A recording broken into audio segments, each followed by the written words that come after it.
Hello and welcome. The idea that the United States controls the world through powerful corporate globalization is not new. So is it far-fetched to think that developing countries could be controlled by being persuaded to take on more debt than they could ever possibly repay, turning them into the puppets of the US? Well, that's what our guest today argues in his book, Confessions of an Economic Hitman, which spent a year on the New York Times bestseller list when it came out in 2004. John Perkins worked as a consultant for an American engineering company in the 1980s and 70s, saying he witnessed firsthand how poor countries are cheated out of billions of dollars.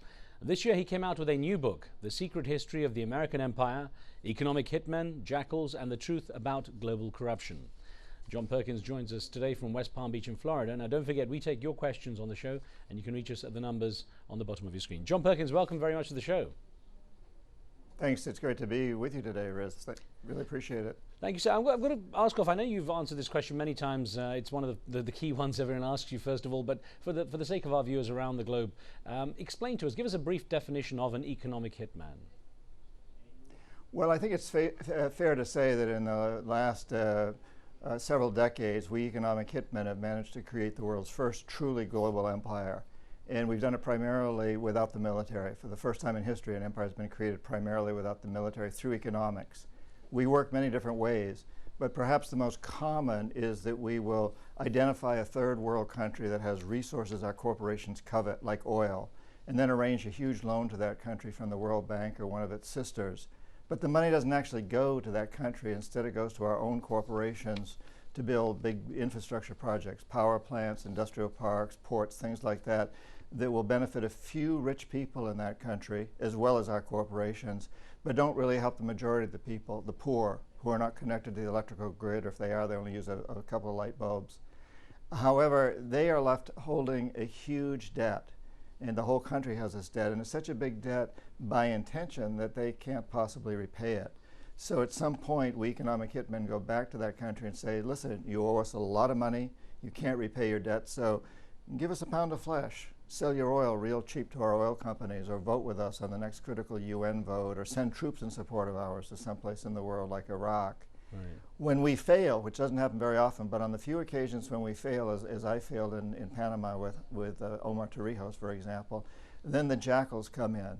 And these are people who will either overthrow governments or, as they did in the case of Omar Torrijos, assassinate the leaders that we haven't been able to corrupt. It's interesting so in as that well. way, we've really created this empire. John, I was going to say, it's interesting as well. You say that it's not necessarily the governments who send out the jackals, that those are now the sort of assassins, the hitmen. They're really the product of private companies now, so governments can keep their hands clean.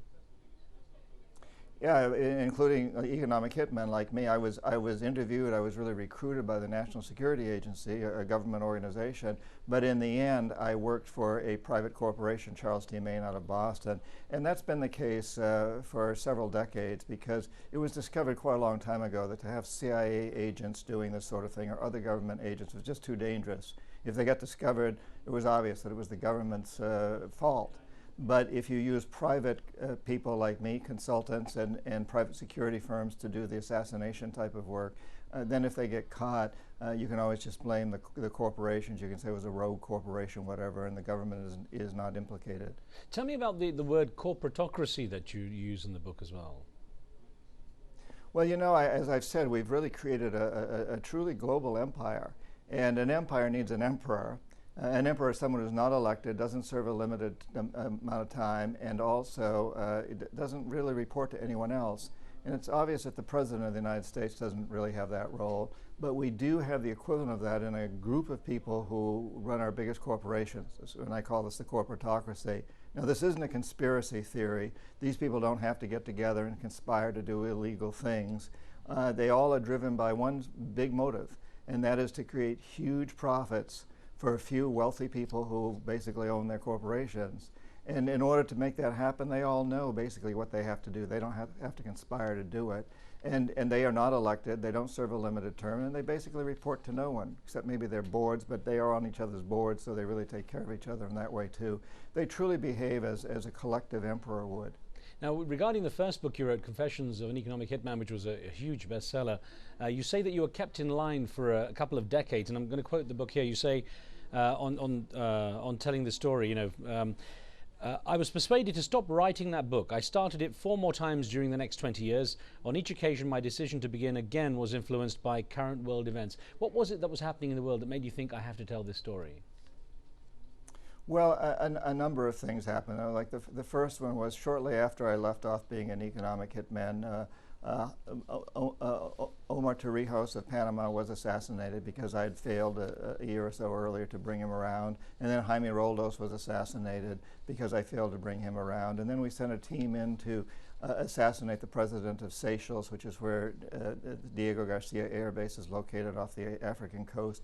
Things like that convinced me that I really needed to expose what was truly behind the things that were happening, because all of these were written off as something that was entirely different from what was truly happening out there. And so I started to write this book a number of times because of those sorts of incidents. And each time I went back to other economic hitmen and jackals to talk to them so that I could include their stories in the book. And each time after that I was approached by the equivalent of economic hitmen, people who came in and threatened my life, threatened my daughter's life. I have a daughter who's 25 now, and also offered me big bribes. These are what we'd call legal bribes, huge sums of money as retainers to do consultants' work, but with the understanding that I didn't have to do any work as long as I didn't write the book. And I knew what these people could do. I'd been on the other side. And so I took this threat seriously. I accepted the bribes. I put most of the money to work for nonprofit organizations that I founded to help indigenous peoples and others in the countries that I'd ripped off in the past. So I kind of assuaged my guilt, but I didn't write the book. I kept putting off writing the book and telling the story I knew needed to be told. Interestingly enough, in that first book, another quote, which was on about terrorism, war and famine that you refer to, you say, this story must be told because today, for the first time in history, one nation has the ability, the money and the power to change all this. You go on to say it's the United States of America. Why, I mean, is it just the United States that behaves like this? It sounds like it's almost exclusive behavior on the part of the USA. What about, other world powers like China, for example? Well, we really are, in the United States, are like the captain and the coach of the team. There are other players, but we, for the most part, have been calling the shots. Now, China suddenly is emerging, and there's a new entity out there that may compete with us. I don't know. But the fact of the matter is, what's going on in the world today is different. It's a whole new beast. In the past, we could look at the world as this great globe with 180 some odd countries, and most of them didn't impact their neighbors. A few did, like the Soviet Union and the United States. But today, really, the geopolitics have totally changed. We still have these 180 some odd countries, but now we could really look at the power base as being like huge clouds that drift around the planet. And they know no national borders. They don't particularly listen to any laws of one country or another. They go their own ways. And these are the big multinational corporations. And they're striking deals with China. They're creating partnerships there, as well as Russia, the United States, third world. So a whole new geopolitics is emerging. It's almost like when we went from having the city-states to becoming nation-states. And then there were alliances, like the European alliance, et cetera. Today we're moving to another stage where truly the power that runs this are the big corporations, what I call the corporatocracy. So it's going to be very interesting to watch how China does relate to this and how these corporations integrate with the Chinese entities. Well, John, one thing that I should point out is that, in a very rare step, the State Department responded to the release of your book and the information. And a couple of quotes here. I'll start with the first one about, your work as an economic hitman. It says, Perkins claimed that he was acting as an economic hitman at the behest of the NSA appears to be a total fantasy. And going on from there, the US State Department, again, this is a statement from February the 2nd in 2006, says, contrary to Perkins' assertions, US government policy seeks to reduce the debt burden for the most heavily indebted poor countries. And presumably, you weren't surprised that the State Department would come out and say something obviously contrary to what you wrote. But I'm surprised, that if they have the power to do the kind of things they do on a global scale, that they would let you tell your story in the first place. Well, yeah, okay. There's a couple of questions there, and let me kind of respond to the last one. Why have they let me tell the story? As I mentioned back in the 80s and 90s, I started to write the book several times and didn't because I was threatened and bribed. And then 9/11 happened, and I was in the Amazon on 9/11, but shortly after that I went up to ground zero. And as I stood there looking down into that smoldering pit, I knew I had to write this book. I knew the American people had to understand why there's so much anger and hatred in the world. This isn't to condone mass murder in any way or what happened at the World Trade Center, but it is to say I knew the American people needed to know my story. And so I decided to write the book, but this time I committed to writing it without talking to anybody else, without letting anyone know, including my wife and daughter, what I was writing about, until the manuscript was completed in the hands of my agent and he'd sent it out to a bunch of publishers. At that point, it becomes my best insurance policy, because every jackal knows that to kill me at this point at time would mean the sales of that book would skyrocket even more. It's sold many copies now, but it would sell many, many more, and it would sell them to a much larger public if something dire happened to me. So that's the worst thing they want to see happen. So the book became my insurance policy, and I planned it that way. It is at this point a very good insurance policy. Right. Yeah, I was going to say. As to the statement. Yeah, go on. The statement. Yeah, your response. The State Department. The state. I found it very interesting that I'm not sure whether this is still true or not, but for a while I was the only book and author on the State Department website, and you know it's interesting what they said about the National Security Agency not recreating. I mean, they could go back into their own records. I was interviewed at the JFK building in Boston. I'm sure it's in the records someplace. But for them to say, and they said on this, that the National Security Agency doesn't do these things. All it does is cryptography, encoding and decoding messages.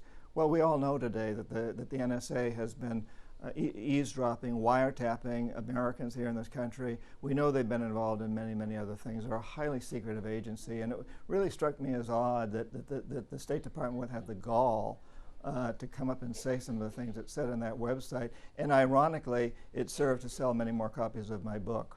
Well, John, you know, on your new book, The Secret History of the American Empire, let me get a quote in here. When you'd been on a disastrous camping trip and not really paid attention to the weather, you wrote, "As an EHM, economic hitman, I had found it equally as easy to ignore the facts behind the myth of my job. I was creating an empire rather than making the world a saner, safer, more compassionate place, serving the corporatocracy instead of solving the problems of poverty." Now, when it comes to the situation, you know, poverty and the issues that the organizations like the World Bank and IMF are supposed to be looking after, surely this pattern can be more visible and people can see that there is no positive result for these countries. Surely there should be some kind of greater backlash than someone writing a book about it. You'd think so, wouldn't you? The evidence is all very clear there that most Americans tend to think that foreign aid really goes to helping poor people. Very little of it does. A little bit does, but most of it goes to helping big American corporations and to creating this empire. And the facts are all there if anybody really cares to look. It's, again, if you go back to that State Department website where they criticize me and talk about the fact that the United States is forgiving debt. The fact of the matter is the United States is not forgiving debt except with tremendous strings attached, what we call conditionalities. So we have offered to some of these countries conditionalities provided they allow us to do things like send in our corporations to privatize their water systems and their sewage systems and their utility companies and many other things. I mean, how would we owe a lot of money. How would we like it if the Chinese said, we'll forgive your debts, but we want to own all your utility companies. We want our private corporations to own your utility companies. Those are the kind of conditions that we apply to this debt forgiveness, which is, in fact, part of this essence of taking over, of empire building, of saying, you know, give us your resources and we'll drop your debts. So the whole debt forgiveness thing and the whole idea of altruistic foreign aid is unfortunately a lie. I'd like to see true debt forgiveness. I'd like to see the United States truly reach out and take care of people, help the starving and the suffering of the world. If we truly want to end terrorism, if we truly want to end violence in the world, the way to do it is not by sending armies out to Iraq or anywhere else. It is, in fact, to get rid of the root causes of anger and disappointment and frustration and terror, and that is starvation, it's poverty, it's exploitation of resources. We need to get rid of those things, and I think this is something we should really dedicate ourselves to doing. John, in your new book, you also say, here's a quote, one final time for one more quote here. It says, this is on blaming, the problems around the world. Washington denied culpability for its failures. The newspapers, magazines, and airwaves were flooded with reports that blamed corrupt foreign government officials, religious fanaticism, and left-wing dictators for all the problems. That's just to some degree the media hasn't really got a grip on what's going on there, that the media hasn't really fully understood the mechanism that drives this secret American empire. Well, the media doesn't want to understand. I think there are a lot of reporters out there who do understand, but their true stories don't get published because, let's face it, the media in the United States is, for the most part, either owned directly by the corporatocracy or funded by it through advertising. Tremendous control over the media. I recently was traveling with a reporter from a major U.S. newspaper, and I said, you know, why are you people not reporting on what's really going on in Latin America, the real story behind it? And Evo Morales and Rafael Correa of Ecuador. No, I can go down to Latin America and I can write the real story. I'm told that there's no censorship on my writing, but the fact of the matter is it won't be published unless an editor wants to publish it. And I'm very aware of that. And if my stories don't get published, I lose my job. And so a lot of these guys do understand what's going on, but the advertisers and the people that own mainstream media in the United States don't want that message to get out. John, what are you up to now then in terms of, you've written two sort of very powerful books. The content is quite fascinating because it's very detailed, obviously, you know, the stories that you're telling from personal experience. What's the next step for you? What other information do you have that you want to get out there? Well, I'm traveling around a great deal talking in many different venues, but I like particularly to talk to universities and colleges and really reach out to young people. And in the process, I also try to get together with small groups of them for dinners and lunches and so on, and hear what they're thinking and what their questions are. And that's helping to shape me to understand more what I need to do. I'm writing a couple more books right now. I'm doing a lot of speaking. I just had a grandson. He's now 2 months old as of yesterday. Congratulations. This is a tremendous, thank you. It's a tremendous responsibility. I know that my grandson can't possibly hope to inherit a stable, peaceful, and sustainable world unless every child growing up in Africa, Asia, the Middle East, and Latin America has that same expectation. We are a very small world today, unlike even when I was an economic hitman in the 70s. Today, we're truly a small world. We're very, very interdependent. Right. People in the United States must understand that we cannot have homeland security here until we realize that the whole world is our homeland. John, well, we have to say thank you very much, and I'm glad we're talking to a former economic hitman. Thanks very much for being with us. Thanks. And that's it from us. On the next show, we look at the controversial plan by the Los Angeles Police Department to map the database of Muslim communities in the city. Join us with emails at riz@aljazeera.net. We'll see you next time. Street Talk is coming up next.